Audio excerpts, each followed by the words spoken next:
नमस्कार, आप सभी का हमारे यूट्यूब चैनल पर स्वागत है। तो अगर आप लोग क्लास 12 फीस के स्टूडेंट हैं तो ये वीडियो आप सभी के लिए बहुत ज़्यादा महत्वपूर्ण है, क्योंकि हमारे यूट्यूब चैनल पर क्लास 12 फीस के लिए टॉपर बैच स्टार्ट हो चुका है। इसके अंतर्गत हम लोग पहला चैप्टर पढ़ रहे थे जो आपका होता है विद्युत आवेश तथा क्षेत्र। उसमें अभी तक हम लोगों ने लेक्चर नंबर 2 तक डिस्कस कर लिया था और आज आपका लेक्चर नंबर 3 होने वाला है। तो वीडियो काफ़ी ज़्यादा महत्वपूर्ण होने वाली है, तो आप लोग वीडियो के अंत तक बने रहना सभी चीज़ों को अच्छे तरीके से समझने के लिए, क्योंकि अभी तक हम लोगों ने बहुत सारी चीज़ों को समझ भी लिया है। अगर आपने उस वीडियो को नहीं देखा है तो आप लोग जाकर के चैनल पर विजिट कर करके उस सारी वीडियोस को देख सकते हो, क्योंकि बहुत ज़्यादा महत्वपूर्ण वीडियोस थी। वो पुरानी चीज़ें जो थी काफ़ी ज़्यादा महत्वपूर्ण से चैप्टर से रिलेटेड थी, तो इसलिए आपको उन सभी चीज़ों को जानना बहुत ज़्यादा जरूरी होता है। ठीक है, अब हम लोग आगे आज के इस वीडियो में बढ़ेंगे, तो उससे पहले मैं आपको बताना चाहता हूँ कि अगर आप लोग को इस प्रकार का नोट्स वगैरह चाहिए तो आपको डिस्क्रिप्शन में मेरा व्हाट्सएप नंबर मिल जाएगा, आप लोग मुझसे कॉन्टैक्ट कर सकते हैं। सारी चीज़ें आप लोगों के लिए बनाई जा रही हैं, तो उसके लिए आपको कुछ करना नहीं, केवल बस वीडियो के नीचे आपको डिस्क्रिप्शन में मेरा व्हाट्सएप नंबर मिल जाएगा, आप लोग मुझसे कॉन्टैक्ट करके इसको प्राप्त कर सकते हैं।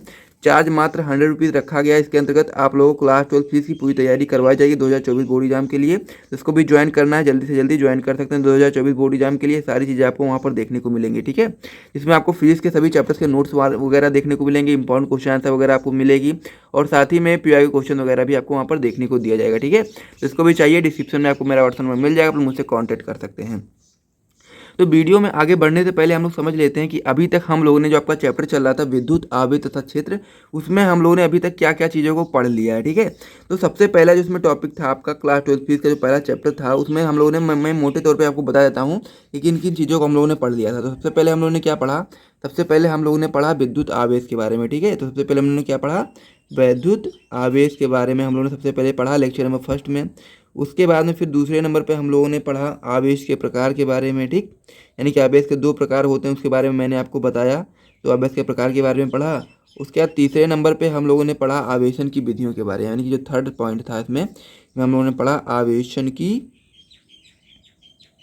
विधियाँ। ठीक है, तो ये सारी चीज़ें अगर आपने अभी तक नहीं देखी है तो आप लोग जरूर जा करके देखिएगा, ये लेक्चर नंबर 1 की चीज़ें हैं। उसके बाद में फिर हम लोगों ने जो पढ़ा था चौथे पॉइंट पर हम लोगों ने पढ़ा था आवेश के कुछ मूलभूत गुणधर्म। ठीक है, आवेश के मूल गुणधर्म हम लोगों ने पढ़े। ठीक दोस्तों, और उसके बाद फिर लास्ट में हम लोगों ने पढ़ा था कूलाम का नियम, जो काफ़ी ज़्यादा महत्वपूर्ण होता है आपके बोर्ड एग्जाम के लिए, तो उसे भी आप लोग जरूर जाकर देख लीजिएगा। यानी 2 लेक्चर अभी तक हम लोगों ने लिया है, उन सारी चीज़ों को पढ़ा है, तो आप लोग उसे जरूर जाकर के देखिएगा। तो कूलाम के नियम तक हम लोगों ने पिछले लेक्चर में कर लिया था, उसके आगे आज की इस वीडियो में हम लोग करने वाले हैं। तो वीडियो काफ़ी ज़्यादा महत्वपूर्ण होने वाली है, इसलिए आपको वीडियो के अंत तक बने रहना सभी चीज़ों को अच्छे से समझने के लिए। साथ ही में जिसको भी टॉपर बैच ज्वाइन करना है, डिस्क्रिप्शन में आपको मेरा व्हाट्सएप नंबर मिल जाएगा, आप लोग जाना है वहाँ पर, आपको मैसेज करना है कि how to join topper batch, या फिर आप लोग कह सकते हैं कि टॉपर बैच को कैसे ज्वाइन किया जाए। अगर आप लोग फिजिक्स के लिए लेना चाहते हैं तो 100 रुपीज़ चार्ज आप लोग ज्वाइन कर सकते हैं। ठीक है, तो आपको ये चीज़ें मैसेज कर देनी है, आपको सारी जानकारी वहाँ पर मिल जाएगी और आप लोग आसानी से ज्वाइन कर सकते हैं। ठीक है, तो चलिए हम लोग वीडियो को शुरू करते हैं। आपका जो लेक्चर नंबर 3 होने वाला है उसको हम लोग समझते हैं कि उसमें हम लोग किन किन चीज़ों को पढ़ने वाले हैं, और साथ ही में काफ़ी ज़्यादा महत्वपूर्ण लेक्चर होने वाला है, इसलिए आपको वीडियो के अंत तक बने रहना है। और अगर आपको वीडियो अच्छी लग रही है तो वीडियो को लाइक कर देना है, चैनल को सब्सक्राइब कर देना है, इसी प्रकार के और भी महत्वपूर्ण वीडियोज़ को जानने के लिए। तो चलिए दोस्तों वीडियो को शुरू करते हैं। वीडियो में हम लोग कूलाम के नियम का सदिश स्वरूप पढ़ने वाले हैं, और उसके बाद में फिर हम लोग अध्यारोपण का सिद्धांत पढ़ने वाले हैं, और उसके बाद में हम लोग पढ़ने वाले हैं स्थिर वैद्युत बल तथा गुरुत्वाकर्षण बल में अंतर। ठीक है, तो ये चीज़ आपको ध्यान देना है। तीनों टॉपिक आपके लिए काफ़ी ज़्यादा महत्वपूर्ण होते हैं और थोड़े से कह सकते हैं कठिन भी होते हैं, तो इसको समझने के लिए आपको वीडियो के अंत तक बने रहना है, और जो भी चीज़ें मैं बता रहा हूँ उसको ध्यान से सुनना है, और 1-2 बार आपको प्रैक्टिस करना है ताकि आप लोग ये अच्छे तरीके से क्लियर हो जाए। ठीक है, तो इसके अंतर्गत हम लोग पढ़ने वाले हैं कूलाम के नियम का सदिश स्वरूप। तो जो पिछला वीडियो था, पिछले वीडियो में हम लोग पढ़ा था कूलाम के नियम के बारे में। जो कूलाम का जो नियम होता है, उसका जो फॉर्मूला होता है आपका होता है F बराबर 1/4 पाई Epsilon0 Q1 Q2 अपान में क्या था, R² था। ठीक है, तो इस प्रकार से क्या था, कूलाम का नियम था। और यदि हम लोग F के ऊपर इस प्रकार से एरो का निशान लगा दें, जिसे हम लोग वेक्टर कहते हैं, तो फिर आप लोगों का जो कूलाम का नियम है वो सदिश स्वरूप में हो जाएगा। ठीक है, तो किस प्रकार से हम लोग कूलाम के नियम का सदिश स्वरूप निकालेंगे, उसको समझने के लिए आपको बारीकी से समझना है सारी चीज़ों को। मैं आपको बहुत ही आराम से, बहुत ही अच्छे तरीके से सारी चीज़ों को समझाने का प्रयास करता हूँ। ये जो आपका यहाँ पर चित्र बना हुआ है, अगर आप लोग इस चित्र को अच्छे तरीके से समझ लेते हैं तो आपको इस नियम को समझने में बहुत ज़्यादा आसानी होगी। तो इसीलिए आपको सबसे पहले चित्र को समझना होगा, और चित्र को समझने के लिए मैं आपको यहाँ पर बना करके इस चित्र को अच्छे तरीके से समझाऊंगा। तो इसके लिए आपको वीडियो को लाइक कर देना है, चैनल को सब्सक्राइब कर देना है, इसी प्रकार के और भी महत्वपूर्ण वीडियोज़ को पाने के लिए। तो सबसे पहले हम लोग चित्र को समझ लेते हैं। ठीक है, तो इस प्रकार से मैं चित्र बना करके यहाँ पर दिखाता हूँ आप लोगों को। इस प्रकार से पहली लाइन हम लोग खींच लेते हैं, और इस प्रकार से हम लोग दूसरी लाइन खींच लेते हैं। ठीक है, इसको हम लोग मान लेते हैं एक्स अक्ष और ये आपका वाई अक्ष हो जाता है। ठीक है, इसका जो मूल बिंदु है इसको हम लोग ओ मान लेते हैं। ठीक है, अब इस प्रकार से एक निकाय बन गया। अब इसके अंदर हम लोग मान लेते हैं कि इसके अंदर दो बिंदु हैं, एक बिंदु ये हो गया, एक बिंदु ये हो गया। इस बिंदु का नाम यदि हम लोग बी मान लें और इस बिंदु का नाम हम लोग ए मान लेते हैं। ठीक है, तो इस प्रकार से हम लोगों ने दोनों बिंदुओं का नामकरण कर दिया। अब मान लीजिए कि जो आपका ए बिंदु है इस पर क्या है, Q1 चार्ज उपस्थित है और जो आपका बी बिंदु है इस पर Q2 चार्ज उपस्थित है। ठीक है, तो अब आप लोगों को क्या बताना है, आप लोगों को बताना है कि जो आपका Q1 चार्ज है जब आपका Q2 पर क्या लगाएगा, बल लगाएगा, तो किसकी दिशा किस तरफ की ओर होगी, तो आप लोग बताएंगे इसकी जो दिशा होगी इस ओर होगी। ठीक है, यानी कि जो आपका Q1 Q2 की ओर बल लगाएगा तो दिशा किस तरफ की होगी, इस तरफ की ओर दिशा होगी। ठीक है, तो इसका जो इस प्रकार से आप लिख सकते हैं F21। ठीक है, तो F21 किस प्रकार से आया, ये चीज़ आपको समझना है। तो जिसके ऊपर बल लगता है, यानी कि Q2 के ऊपर बल लग रहा है, किसके द्वारा लग रहा है, Q1 के द्वारा लग रहा है। तो जिसके ऊपर बल लगता है उसको हम लोग पहले लिखते हैं, उसके बाद फिर जिसके द्वारा लगता है उसको हम लोग बाद में लिखते हैं। ठीक है, तो इसीलिए यहाँ पर मैंने लिखा F2 यानी कि Q2 पर पहले बल लग रहा है, तो इसलिए हम लोग Q2 को पहले लिखेंगे और साथ ही में किसके द्वारा बल लगाया जा रहा है, Q1 के द्वारा, तो 1 को हम लोग बाद में लिखेंगे। ठीक है, अब वहीं पर अगर हम लोग Q2 के द्वारा Q1 पर बल लगाते हैं तो इसकी दिशा इस तरफ की ओर होगी और साथ ही में क्या निकल करके आएगा, F12, यानी किसके ऊपर बल लग रहा है, Q1 के ऊपर लग रहा है, किसके द्वारा लग रहा है, Q2 के द्वारा लग रहा है। तो जिसके ऊपर बल लगता है उसको हम लोग पहले लिखते हैं और किसके द्वारा बल लगाया जाता है उसको हम लोग बाद में लिखते हैं। तो इस प्रकार से आप लोग समझ गए होंगे। ठीक है, तो यहाँ तक आप लोग को समझ में आ गया होगा। एक बार मैं फिर से रिपीट कर देता हूँ कि यहाँ पर कोई एक्स अक्ष है, यहाँ पर कोई वाई अक्ष है और इसके जो मूल बिंदु इसको हम लोग ओ मान लेते हैं। इसके अंतर्गत दो बिंदु उपस्थित हैं, ए बी, इस पर Q1 चार्ज है, इस पर Q2 चार्ज है। जब आपका Q1 के द्वारा Q2 पर हम लोग बल लगाते हैं तो F21 निकल करके आता है। जब हम लोग Q2 के द्वारा Q1 पर बल लगाते हैं तो F12 निकल करके आता है। ठीक है, तो यहाँ से आप समझ गए होंगे। अब मान लीजिए आपका O से और जो आपका A है इसके बीच की जो दूरी है, इसका जो स्थिति सदिश है उसको हम लोग R1 वेक्टर मान लेते हैं और जो आपका O से B के बीच की जो दूरी है इसको हम लोग क्या मान लेते हैं, R2 वेक्टर। ठीक है, इसका जो स्थिति सदिश है उसको हम लोग R2 वेक्टर मान लेते हैं और साथ ही में जो आपका Q1 Q2 के बीच की जो दूरी है इसको हम लोग R से मान लेते हैं, नहीं R वेक्टर से मान लेते हैं। ठीक है, इस प्रकार से आपका हो गया। तो चित्र आपको समझ में आ गया होगा। कोई भी डाउट होता है तो आप लोग कमेंट करके पूछ सकते हैं। अब यहाँ पर कुछ चीज़ें लिखी गई हैं जिसको आपको समझना बहुत ज़्यादा जरूरी है। तो क्या लिखा गया है यहाँ पर कि माना कि निर्देशांक निकाय का मूल बिंदु O है, यानी कि मान लीजिए इस प्रकार से कोई भी निकाय बनाया गया है जिसका मूल बिंदु O है तथा Q1 Q2 एक ही चिन्ह के दो बिंदु आवेश, यानी कि जो आपका Q1 है और Q2 है ये दो बिंदु आवेश हैं जो एक ही चिन्ह के हैं, जो कि दो बिंदुओं A व B पर निर्वात में रखे गए हैं, जो कि A और B पर निर्वात में रखे गए हैं तथा जिनके बीच की दूरी जो है वो R है। ठीक है, इस प्रकार से आप समझ गए होंगे। अब नीचे आपको यहाँ पर ध्यान देना है कि जो आपका OAB है इस प्रकार से एक त्रिभुज बन जाता है। तो त्रिभुज में हम लोग देखेंगे कि त्रिभुज OAB में OA vector plus AB vector बराबर OB वेक्टर, यानी कि हम लोग त्रिभुज OAB में इस प्रकार से लिख सकते हैं कि OA वेक्टर प्लस में आपका AB वेक्टर बराबर में OB वेक्टर, इस प्रकार से आप लोग लिख सकते हैं ना। तो इस प्रकार से आप लोग लिख देंगे। आगे आप लोग बताएंगे कि OA वेक्टर की जगह पर हम लोग क्या लिख सकते हैं, R1 वेक्टर लिख सकते हैं ना। यहाँ पर आप देख सकते हैं OA वेक्टर के बीच में क्या है, R1 वेक्टर। तो हम लोग OA वेक्टर की जगह पर हम लोग R1 वेक्टर लिख देंगे और साथ ही में जो आपका AB वेक्टर की जगह है उसकी जगह पर हम लोग लिख देंगे R वेक्टर और साथ ही में जो आपका OB वेक्टर है इसकी जगह पर हम लोग R2 वेक्टर लिख देंगे। इस प्रकार से हम लिखेंगे R1 वेक्टर प्लस में R वेक्टर बराबर R2 वेक्टर। इस प्रकार से आप समझ गए होंगे। और यहाँ पर कुछ चीज़ें आपको समझना बहुत ज़्यादा जरूरी है कि जो आपका R वेक्टर होता है, ठीक है, इस प्रकार से जो आपका R वेक्टर होता है इसकी जगह पर हम लोग लिख सकते हैं R2 vector minus R1 vector. ठीक है, इस प्रकार से हम लोग लिख सकते हैं। ये चीज़ आपको समझना जरूरी है। ठीक है, दूसरी जगह पर हम लोग लिख सकते हैं R की जगह पर हम लोग लिख सकते हैं R2 vector minus R1 vector का मोड। ठीक, इस प्रकार से आप समझ गए होंगे। इसका हम लोग मोड लिख सकते हैं इस प्रकार से। ठीक है, तो ये चीज़ आपको ध्यान देना है क्योंकि आगे आपके ये काम आएगा। अब हम लोग देखेंगे क्या, जो मैंने आपको बताया था। अब हम लोग देखेंगे Q1 द्वारा Q2 पर आरोपित बल, यानी कि जो आपका Q1 है इसके द्वारा Q2 पर आरोपित बल उसको हम लोग देखेंगे। ठीक है, तो Q1 से Q2 पर जो आरोपित बल है क्या है, F21 वेक्टर। ठीक है, तो इस प्रकार से आप लोग लिखेंगे F21 वेक्टर। इस प्रकार से आप लोग क्या लिखेंगे, F21 वेक्टर इस प्रकार से लिखेंगे। और आपको पता होगा कूलाम का जो नियम होता है, फॉर्मूला होता है 1/4πε0 Q1 Q2 अपान में R² है। और इसको यदि हम लोग R कैप से गुणा कर दें तो आपका वेक्टर स्वरूप निकल करके आ जाएगा। R कैप की जगह पर हम लोग लिख सकते हैं R वेक्टर अपान में R। ठीक है, इस प्रकार से हम लोग लिख सकते हैं R वेक्टर R कैप की जगह पर। ठीक है, तो ये इस प्रकार से आप लोग लिख देना है। आगे आप लोग बताएंगे इसमें कि F21 वेक्टर बराबर 1/4πε0 Q1 Q2 अपान में R²। ये सारी चीज़ें सेम है, लेकिन मैंने आपको बताया कि R कैप की जगह पर हम लोग लिख सकते हैं R वेक्टर अपान में R। ठीक है, तो इस प्रकार हम लोग लिख दिया R वेक्टर अपान में R। अब यह चीज़ आपको ध्यान देना है कि जो आपका नीचे का आर है ये यहाँ पर आ जाएगा तो क्या बन जाएगा, आर क्यूब बन जाएगा। इस प्रकार से हम लोग लिखेंगे F21 वेक्टर बराबर 1/4πε0 Q1 Q2, और जो आपका आर स्क्वायर था ये आपका यहाँ नीचे से आर आया तो ये आपका आर क्यूब बन गया, और साथ ही में जो आपका आर वेक्टर था केवल आर वेक्टर ही बचा यहाँ पर। ठीक है, तो मैंने आपको यहाँ पर अभी बताया था कि जो आपका आर वेक्टर होता है, यहाँ पर आप लोग देखेंगे कि जो आपका आर वेक्टर होता है इसकी जगह पर हम लोग क्या लिख सकते हैं, इसकी यहाँ पर हम लोग लिख सकते हैं R2 vector minus R1 vector. इस प्रकार से हम लोग लिख सकते हैं। तो आप लोग लिखेंगे यहाँ पर F21 वेक्टर बराबर 1/4πε0 Q1 Q2। अब हम लोगों ने क्या किया, जो आपका आर वेक्टर था, आर वेक्टर की जहाँ पर हम लोगों ने क्या लिखा, आर वेक्टर की जहाँ पर हम लोगों ने लिखा R2 vector minus R1 vector. तो यहाँ पर हम लोगों ने लिख दिया R2 vector minus R1 vector.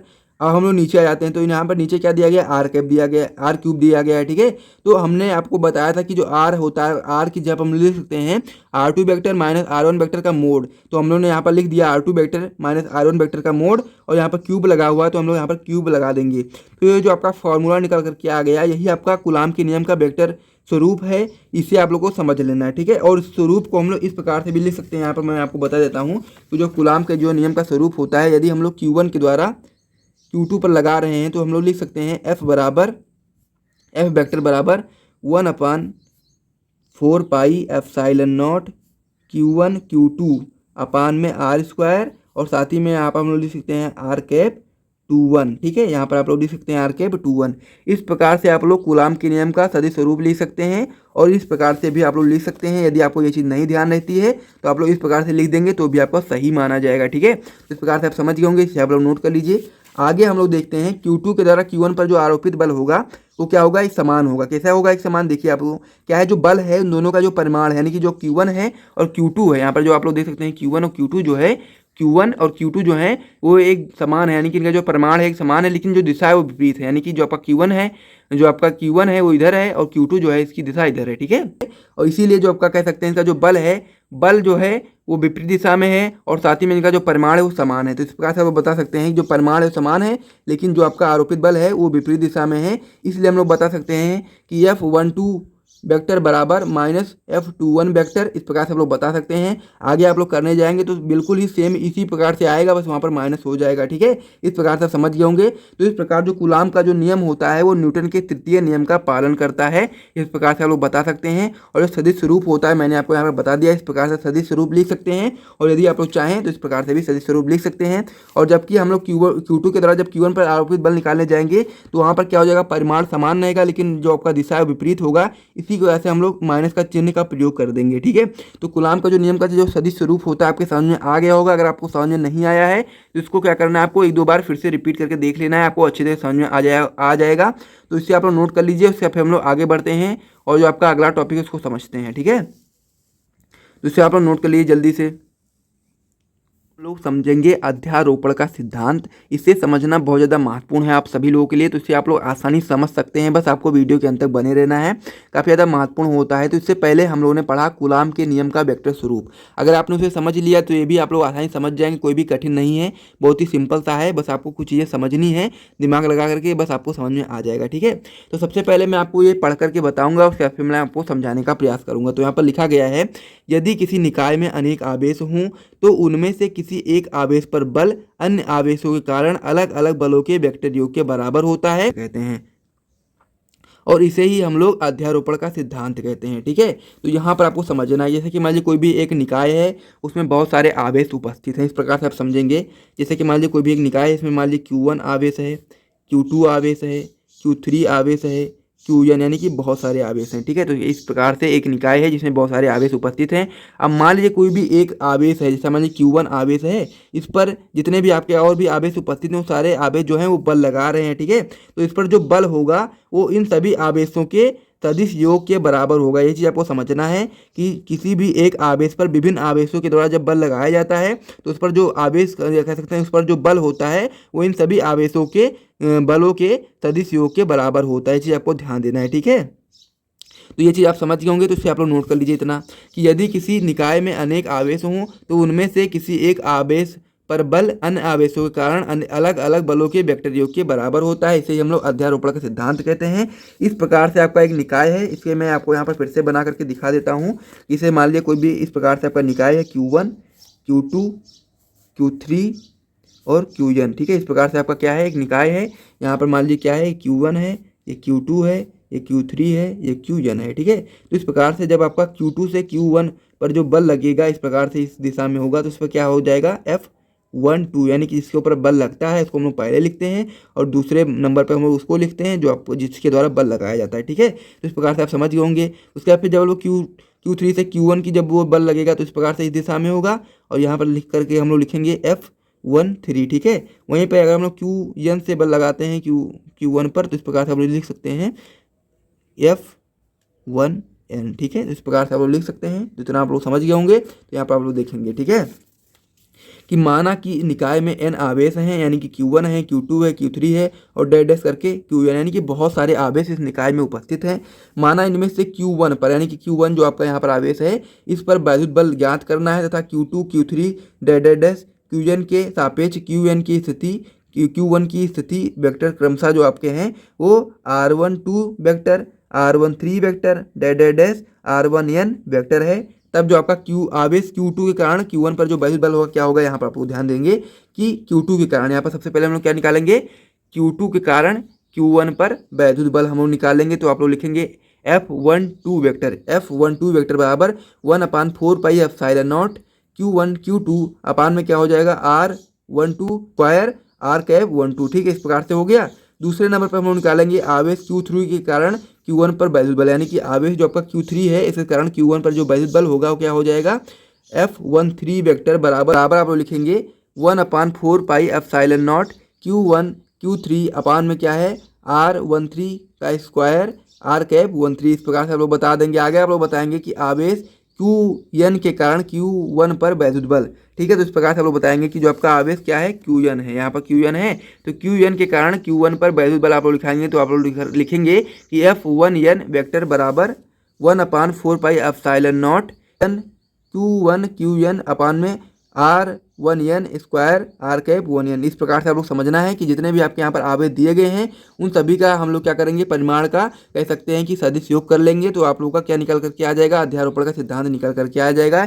यही चीज़ नीचे लिखी गई है कि अध्यारोपण के सिद्धांत से सभी अन्य आवेशों के कारण Q1 पर जो परमाणु बल होगा वो क्या हो जाएगा, F1 वेक्टर बराबर F12 वेक्टर प्लस में F13 vector plus dash dash dash F1n vector, ठीक है। तो इस प्रकार से आप लोग समझ गए होंगे। आगे आप लोग क्या बताएंगे, यहाँ पर आप लोग देखेंगे कि क्या होगा कि हम लोग इस प्रकार से लिखेंगे F1 वेक्टर बराबर 1/4 पाई एप्सिलॉन नॉट, क्योंकि यहाँ पर आप देखेंगे कि जितने भी आपके यहाँ पर आवेश के जो परिमाण लिखे गए हैं इन सभी में 1/4 पाई एप्सिलॉन नॉट जो है वो कॉमन है, तो हम लोग कॉमन निकाल लेंगे। बाकी अंदर आप लोग लिखेंगे Q1 Q2 अपान में R12 का स्क्वायर R कैप 12 प्लस में आपका Q1 Q3 अपान में R13 का स्क्वायर R कैप 13 प्लस में आपका dash dash dash Q1 Qn अपान में R1n square R cap 1n, ठीक है। इस प्रकार से जो आपका फॉर्मूला निकल करके आता है यही आपका वेक्टर का जो कह सकते हैं यही आपका अध्यारोपण का सिद्धांत का फॉर्मूला होता है। इसका कहने का मतलब ये है जितने भी आपके आवेशों के द्वारा लगाया गया बल होता है उन सभी का अगर हम लोग सदिश योग कर लेते हैं इस प्रकार से तो आप लोगों का जो अध्यारोपण का सिद्धांत होता है निकल करके आ जाता है, उसका फॉर्मूला निकल करके आ जाता है, ठीक है। तो आप लोग इसे समझ गए होंगे। तो अगर आपको समझ में आया है तो आप लोग यहाँ तक इसे नोट कर लीजिए। उसके बाद हम लोग आगे बढ़ते हैं। यहाँ पर सबसे पहले आप लोग यहाँ से नोट करना स्टार्ट करिए। सबसे पहले आप लोग यहाँ तक इसे नोट कर लीजिए। यहाँ तक नोट कर चुके होंगे आप लोग। तो उसके बाद हम लोग यहाँ पर बढ़ते हैं। तो अभी तक हम लोगों ने क्या पढ़ा, अध्यारोपण का सिद्धांत जो हम लोगों ने समझा आप लोगों को समझ में आ गया होगा। कोई भी डाउट रहता है आप लोग कमेंट कर देना, नेक्स्ट वीडियो में उसे भी सॉल्व कर दिया जाएगा। अब हम लोग समझते हैं स्थिर वैद्युत बल और गुरुत्वाकर्षण बल में क्या अंतर होता है उसे हम लोग समझते हैं। ये आपके बोर्ड एग्जाम में 2 या 3 नंबर के लिए पूछा जा सकता है, इसीलिए मैंने सोचा कि इसको भी बता दिया जाए, कोई भी टॉपिक छोड़ा ना जाए ताकि आप लोग के बोर्ड एग्जाम में अच्छे मार्क्स आए, ठीक है। तो स्थिर वैद्युत बल में आप लोग लिखेंगे कि 2 आवेशों के बीच लगने वाला जो स्थिर वैद्युत बल होता है वो आकर्षण भी हो सकता है, प्रतिकर्षण बल भी हो सकता है, ठीक है। यहाँ पर आप लोग बताएंगे कि 2 पिंडों के बीच लगने वाला जो यह बल होता है सदैव आकर्षण बल होता है, यानी कि जो आपका स्थिर वैद्युत बल होता है यह आकर्षण बल भी हो सकता है, प्रतिकर्षण बल भी लग सकता है, और जो आपका कह सकते हैं गुरुत्वाकर्षण बल होता है ये 2 पिंडों के बीच में लगने वाला जो बल होता है सदैव आकर्षण बल ही होता है, ठीक है।